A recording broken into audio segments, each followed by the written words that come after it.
அன்பான தேவனுடைய பிள்ளைகளே, இந்த வேளையிலும் மார்க் எழுதின சுவிசேஷம் 8வது அதிகாரத்திலிருந்து ஒரு சம்பவத்தை பார்க்க போறோம். அங்க இயேசுவினிடத்திலே ஒரு குருடனை ஜனங்கள் கொண்டு வராங்க. பெத்சாய்தா பட்டணத்துல இருக்காரு. அங்க ஜனங்கள் இயேசுவினிடத்திலே ஒரு குருடனை கூட்டிட்டு வராங்க.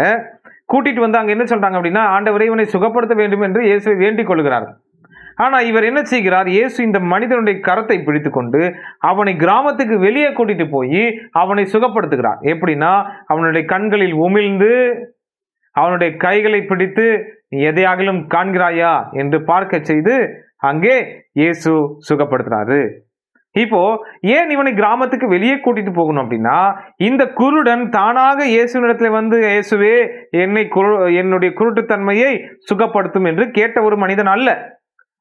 அல்லது இயேசு கிறிஸ்து நடந்து போற வழியிலே உட்கார்ந்திருந்த மனிதனும் அல்ல. மாறாக இவன் எப்படிப்பட்ட மனிதன் என்று சொன்னால், கூட்டிக் கொண்டு வரப்பட்டவன்.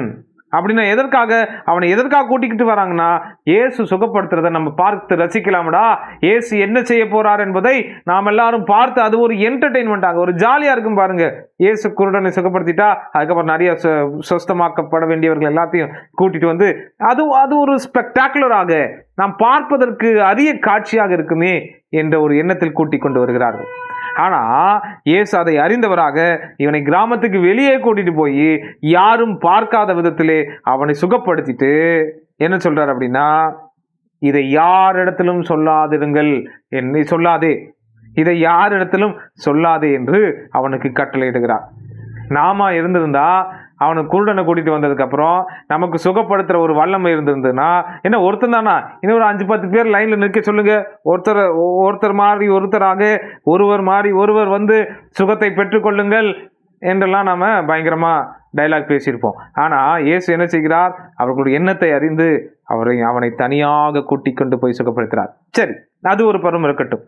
ஆனால் இங்கே நாம் கவனிக்க வேண்டிய விஷயம் என்னவென்று சொன்னால், இயேசு கிறிஸ்து சுகப்படுத்திய விதம்தான் ஒரு வித்தியாசமா இருக்கிறது. என்னவென்றால், இயேசு கிறிஸ்து அவனுடைய கண்களில் உமிழ்ந்து அவனை சுகப்படுத்தி எதையாகிலும் காண்கிறாயா என்று கேட்கிறார்.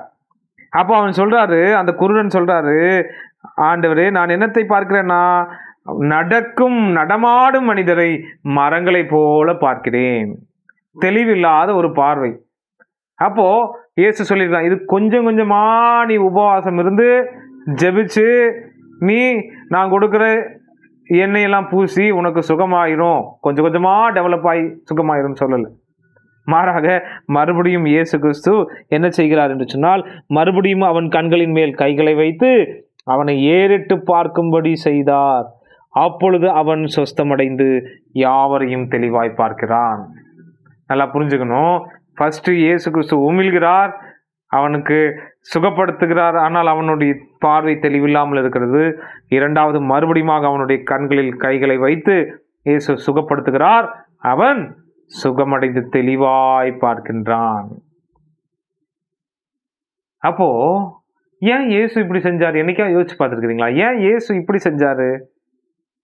ஏன்னா இயேசு கிறிஸ்துக்கு ஒரு வார்த்தை போதும். அந்த நூற்றுக்கு அதிபதி வந்து கேட்டபோது, என் வேலைக்காரன் வியாதியா இருக்கிறான், நீ போ சுகம் அடைஞ்சிருவான் அப்படின்னு சொல்லி இயேசு சொல்றாரு. அவன் போய் பார்க்கறான், அங்க சுகம் அடைந்து விட்டான் இல்லையா? இயேசு கிறிஸ்து சொன்னாலே போதும் சுகமடைந்து விடும், இயேசு கிறிஸ்து தொட்டாலே போதும் சுகமடைந்து விடும். ஆனால் இங்க ஏன் இந்த ஒரு ஒவ்வொரு நிலை, தெளிவா பார்க்காத ஒரு நிலை, அதுக்கப்புறம் தெளிவாய் பார்க்கிற ஒரு நிலை, இப்படியெல்லாம் இயேசு கிறிஸ்துவனுடைய சுகப்படுத்தும் விதம் இப்படி அல்ல இல்லையா?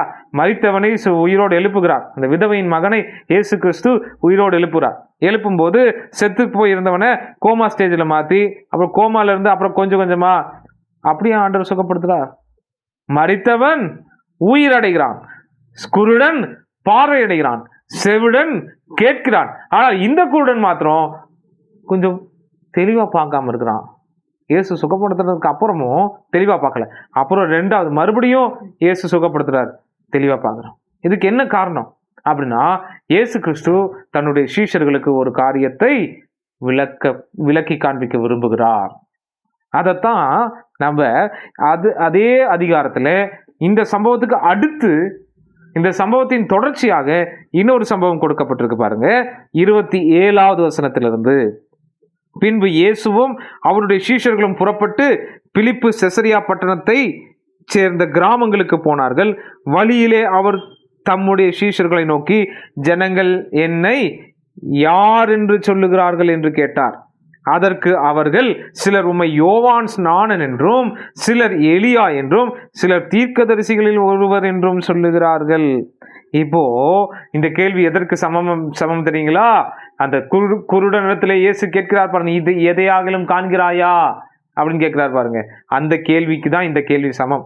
ஜனங்கள் என்னை யார் என்று சொல்லுகிறார்கள், எதையாகிலும் காண்கிறாயா? ஆம் ஆண்டவரை காண்கிறேன், நடமாடும் மனிதரை மரங்களை போல பார்க்கிறேன், தெளிவில்லை ஆண்டவரே என் பார்வையில். இப்போ என்னை யார் என்று ஜனங்கள் சொல்லுகிறார்கள். அதுக்கு சீஷர்களுடைய பதில் என்ன? அவர்கள் தெளிவில்லாமல் இருக்கிறார்கள் ஆண்டவரே. சிலர் உம்மை எலியா என்று சொல்லுகிறார்கள், சிலர் உம்மை யோவான் ஸ்நானன் என்று சொல்லுகிறார்கள், சிலர் உம்மை தீர்க்கதரிசிகளில் ஒருவர் என்று சொல்லுகிறார்கள். இப்போ தெளிவான பார்வை, விசுவாச பார்வை, தெளிவடைந்த பார்வை எப்படியா இருக்கும் என்று சீஷர்களுக்கு போதிக்க விரும்புகிறார். ஆகவே மறுபடியும் இயேசு சீஷர்களிடத்தில் ஒரு கேள்வியை கேட்கிறாரு, என்னை நீங்கள் யார் என்று சொல்லுகிறீர்கள் என்று கேட்டார்.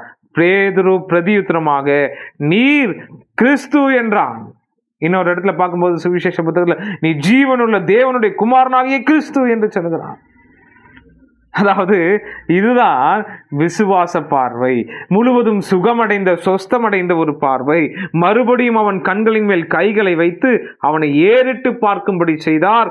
அப்பொழுது அவன் சொஸ்தமடைந்து யாவரையும் தெளிவாய் கண்டது போல இந்த விசேஷித்த தொடுதல், இந்த விசுவாச பார்வை சீஷர்களுடைய வாழ்க்கையில் இருக்கின்றது. அதான் இயேசு அங்கே விவரித்து காண்பிக்க விரும்புகிறார். இந்த மார்க்குவும் இதை ஒன்றன் பின் ஒன்றாக அமைத்திருப்பதற்கான காரணம் என்னவென்று சொன்னால், எப்படி அந்த குருடனுக்கு தெளிவில்லாமல் பார்வை இருந்ததோ அதுபோலத்தான் இந்த உலகத்துக்கு இயேசுவை குறித்து தெளிவில்லாத பார்வை இருந்தது. ஆனால் விசுவாசத்தின் வளர்ச்சியிலே விசுவாசம் அடைந்தவனாக தெளிவாக அந்த குருடன் பார்த்தது போல சீஷர்கள் பார்க்க ஆரம்பிக்கிறார். அதற்காகத்தான் இதை ஒன்றன் பின் ஒன்றாக மார்க்கு இங்கே அமைத்து வைத்திருக்கின்றார், தொகுத்து வழங்கி இருக்கின்றார். இதை நாம் பார்க்கும்போது தேவனுடைய பிள்ளைகளே, நாம் புரிந்து கொள்ள வேண்டும், உண்மையான விசுவாச பார்வை என்பது ஆண்டவராகிய இயேசு கிறிஸ்துவை சரியானவராக சரியான விதத்திலே பார்ப்பதுதான். அதை புரிய வைப்பதற்காகத்தான் இந்த இரண்டு சம்பவங்களையும் ஒன்றன் பின் ஒன்றாக மார்க் அமைத்து பரிசுத்த ஆவியானவர் நமக்கு புகட்ட விரும்புகிற பாடம் என்னவென்றால், அந்த சீஷருக்கு இருந்தது போல தெளிவான பார்வை இன்று இயேசுவை பற்றி கிறிஸ்தவர்கள் என்று பெயர் பெற்றிருக்கிற ஒவ்வொருவருக்கும் உண்டாக வேண்டும். ஏனென்றால் அநேகர் கிறிஸ்தவர்கள், ஆயிரமான கிறிஸ்தவர்கள் எல்லா இடங்களிலும் சபைகளிலும் கூட்டம் கூட்டமாக, ஆனால் எல்லாருக்கும் அந்த தெளிவான பார்வை இருக்கிறதா என்று சொன்னால் இல்லை என்பதுதான் நாம் பார்க்கிற ஒரு அவல நிலை.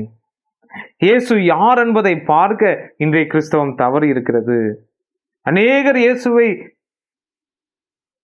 அவர்கள் தங்களுடைய வாயினாலே அறிக்கை இடுகிறார்கள், ஆனால் இயேசுவை பற்றி அவர்களுடைய பார்வையோ சரியானதாக இல்லை. அவர்கள் பார்க்கிறார்கள், தெளிவாய் பார்க்கவில்லை.